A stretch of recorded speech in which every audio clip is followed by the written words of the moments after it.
aujourd'hui, il semblerait bien que Donald Trump ait décidé que le temps était venu d'en finir avec cette monarchie moyenâgeuse qui coupe les têtes et qui démembre ses opposants. Donald Trump n'aime pas les Séouds, mais par contre, il aime bien leur argent, et après leur avoir soutiré des centaines de milliards, il leur a planté un grand coup de poignard dans le dos.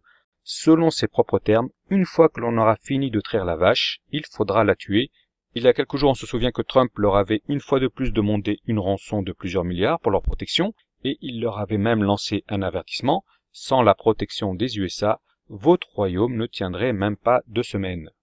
Les Séouds et leur imbécile de prince Mohammed Ben Salman avaient été dûment avertis, et ce meurtre insensé du journaliste Khashoggi était donc l'erreur à ne pas faire.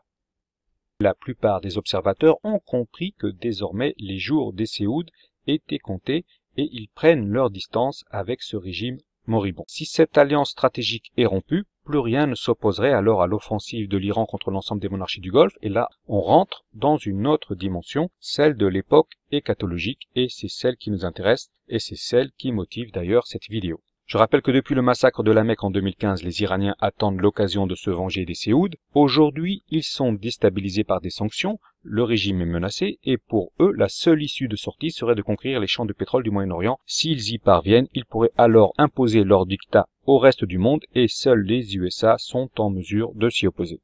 Il y a quelques semaines, j'avais émis l'hypothèse que pour une raison ou une autre, Trump cesserait de supporter les Séouds, et désormais les choses semblent évoluer en ce sens. Aujourd'hui, donc, toutes les pièces du puzzle se positionnent afin de favoriser une guerre entre l'Iran et les monarchies arabes. Le conflit entre Trump et les Séouds doit être vu comme la première phase d'un processus qui vise à favoriser cela.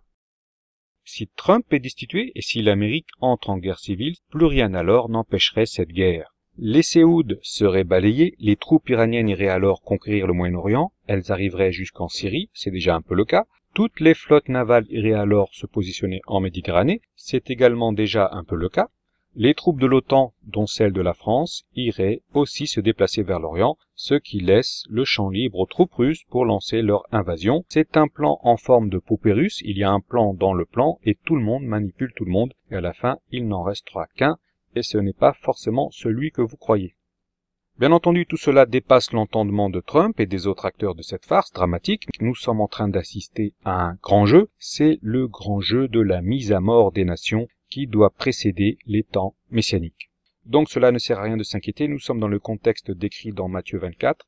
Il y aura des tremblements de terre, des guerres, mais passé les douleurs de l'enfantement, tout finira bien.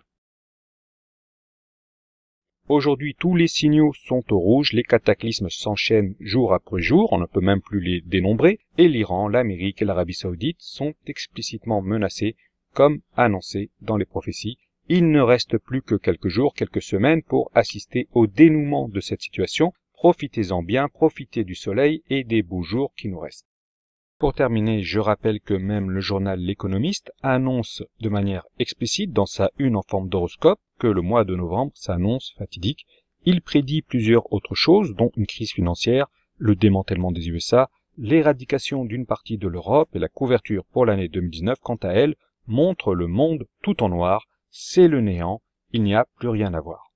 De toute façon, ce journal ne doit pas être considéré comme une source fiable, ses rédacteurs sont vos ennemis, et ils font ces couvertures juste pour se moquer de nous, juste pour montrer à quel point eux, ils sont intelligents et perspicaces par rapport aux masses populaires.